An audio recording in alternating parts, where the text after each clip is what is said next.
Hello friends, welcome back to Pretty Corner. और आज की इस वीडियो में हम लोग करेंगे कामदा एकादशी व्रत कथा, जो कि आती है चैत्र मास की शुक्ल पक्ष में। तो इस वीडियो को शुरू कर लेते हैं, लेकिन उससे पहले और अगर आप चैनल पर पहली बार आए हैं तो प्लीज़ सब्सक्राइब कर दीजिएगा और बेल आइकन को भी प्रेस कर दीजिएगा। तो जैसा कि मैंने आपको बताया है कि चैत्र मास की शुक्ल पक्ष में यानी कि नवरात्रों के बाद जो एकादशी आती है चांदन में, आज हम उसी की कथा कहेंगे, कामदा एकादशी की। तो चलिए शुरू कर लेते हैं। तो बोलिए विष्णु भगवान की जय। श्री कृष्ण के प्रिय सखा अर्जुन ने कहा, हे कमल नयन, मैं आपको कोटि कोटि नमन करता हूँ। हे जगदीश्वर, मैं आपसे प्रार्थना करता हूँ कि आप कृपा कर चैत्र माह के शुक्ल पक्ष की एकादशी की कथा का वर्णन करें।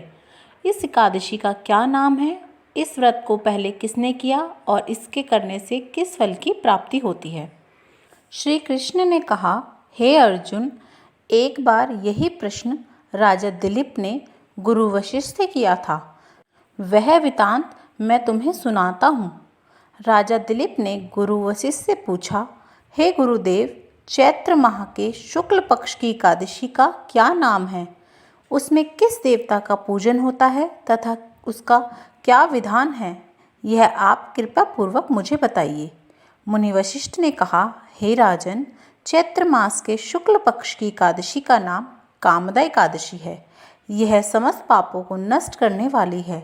जैसे अग्नि काष्ठ को जलाकर राख कर देती है, वैसे ही कामदा एकादशी के पुण्य के प्रभाव से समस्त पाप नष्ट हो जाते हैं और तेजस्वी पुत्र की प्राप्ति होती है।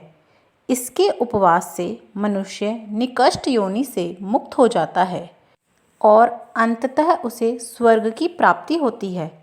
अब मैं इस एकादशी का महात्म्य सुनाता हूँ, ध्यानपूर्वक श्रवण करो। प्राचीन समय में भागीपुर नामक एक नगर था, जिस पर पुंडरीक नाम का राजा राज्य करता था। राजा पुंडरीक अनेक ऐश्वर्य से युक्त था। उसके राज्य में अनेक अप्सराएं, किन्नर, गंधर्व आदि वास करते थे। उसी नगर में ललित और ललिता नाम के गायन विद्या में पारंगत गंधर्व स्त्री पुरुष अति संपन्न घर में निवास करते हुए विहार किया करते थे।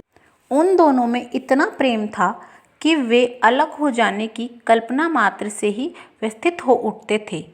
एक बार राजा पुंडरीक गंधर्वों सहित सभा में विराजमान थे। वहाँ गंधर्वों के साथ ललित भी गायन कर रहा था। उसी समय उसकी प्रियतमा ललिता वहाँ उपस्थित नहीं थी।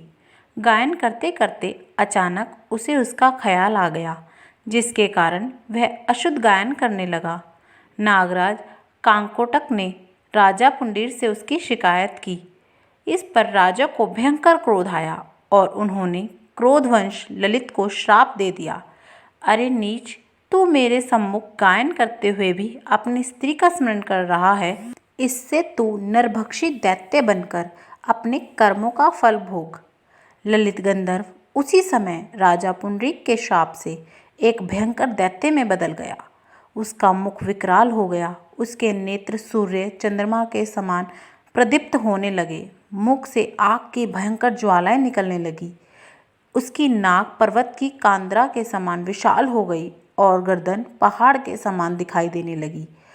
उसकी भुजाएं 2-2 योजन लंबी हो गई और इसी प्रकार उसका शरीर 8 योजन का हो गया। इस तरह राक्षस बन जाने पर वह अनेक दुख भोगने लगा। अपने प्रियतम ललित का ऐसा हाल होने पर ललिता आहत दुख से व्यथित हो उठी। वह अपने पति के उद्धार के लिए विचार करने लगी कि मैं कहाँ जाऊँ और क्या करूँ, किस जत्न से अपने पति को इस नरक तुल्य कष्ट से मुक्त कराऊं। राक्षस बना ललित घोर वनों में रहते हुए अनेक प्रकार के पाप करने लगा। उसकी स्त्री ललिता भी उसके पीछे पीछे जाती और उसकी हालत देखकर विलाप करने लगती। एक बार वह अपने पति के पीछे पीछे चलते हुए विंध्याचल पर्वत पर पहुंच गई। उस स्थान पर उसे श्रृंगी मुनि का आश्रम दिखा। वह शीघ्रता से उस आश्रम में गई और मुनि के सामने पहुंचकर दंडवत प्रणाम कर विनती भाव से प्रार्थना करने लगी, हे महर्षि, मैं वीर धनवा नामक गंधर्व की पुत्री ललिता हूँ। मेरे पति राजा पुंडरीक के श्राप से एक भयंकर दैत्य बन गया है। उससे मुझे अपार दुख हो रहा है। अपने पति के कष्ट के कारण मैं बहुत दुखी हूँ। हे मुनि श्रेष्ठ, कृपा करके आप उसे राक्षस योनि से मुक्ति का कोई उत्तम उपाय बताइए। समस्त वृत्तांत सुनकर मुनि श्रृंगी ने कहा, हे पुत्री, चैत्र मास के शुक्ल पक्ष की एकादशी का नाम कामदा एकादशी है। उसके व्रत करने से प्राणी के सभी मनोरथ शीघ्र ही पूर्ण हो जाते हैं। यदि तू उसके व्रत के पुण्य को अपने पति को दे देगी तो वह सहज ही राक्षस योनि से मुक्त हो जाएगा और राजा का श्राप शांत हो जाएगा। ऋषि के कहे अनुसार ललिता ने श्रद्धापूर्वक व्रत किया और द्वादशी के दिन ब्राह्मणों के समक्ष अपने व्रत का फल अपने पति को दे दिया और ईश्वर से प्रार्थना करने लगी, हे प्रभु, मैंने जो यह उपवास किया है उसका फल मेरे पतिदेव को मिले, जिससे उनकी राक्षस योनि से शीघ्र ही मुक्ति हो जाए। एकादशी का फल देते ही उसका पति राक्षस योनि से मुक्त हो गया और अपने दिव्य स्वरूप में बदल गया।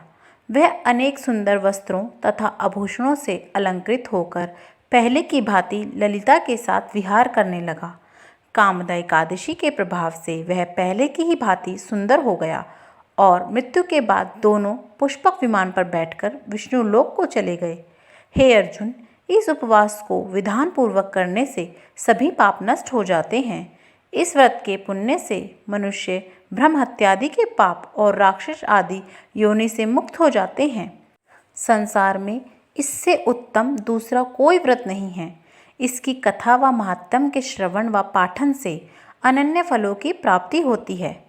कथा का सार, प्राणी अपने दुखों का चिंतन करे वह बुरा नहीं है, किंतु समय असमय ऐसा चिंतन प्राणी को उसके दायित्वों से विमुख कर देता है, जिससे उसे भयंकर कष्ट भोगने पड़ते हैं। गंधर्व ललित ने भी राक्षस होकर निंदनीय कर्म किए और कष्ट भोगे, परंतु भगवान श्री हरि की अनुकंपा का कोई अंत नहीं है। इसी प्रकार से हमारी कथा संपूर्ण होती है। तो आज मैंने आपको एकादशी की कथा सुनाई, कामदा एकादशी की। तो इसी प्रकार से आपको सारी एकादशी की कथाएं जो है मेरे चैनल पर वीडियोस मिल जाएंगी, आप जाके चेक कर सकते हैं। और अगर आपको मेरा चैनल पसंद आ रहा है, वीडियोस अच्छी लग रही हैं, तो प्लीज़ लाइक कीजिएगा, शेयर कीजिएगा और सब्सक्राइब करना तो बिल्कुल भी ना भूलें। बोलिए जय श्री हरि।